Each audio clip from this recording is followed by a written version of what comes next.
Perfume online review.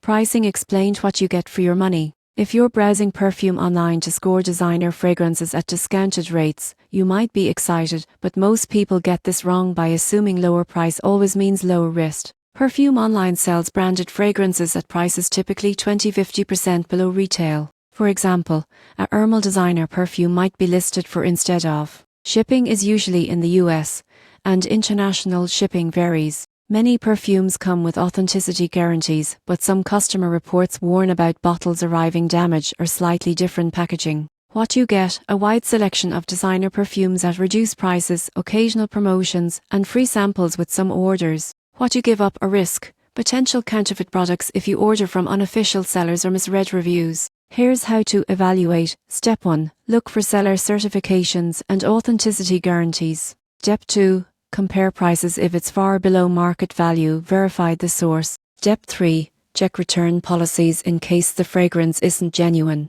Step 4. Read user reviews on the specific scent to see if it matches expectations. You won't believe what happens next if you just chase the lowest price. You might receive a bottle with a weaker scent, different formulation, or even a counterfeit. The surprising truth is that buying smart requires balancing price and authenticity. In conclusion, Perfume online can be a great way to access luxury scents at reduced prices, but always check authenticity, shipping reliability, and return policies. Spend wisely and enjoy your fragrance without regret.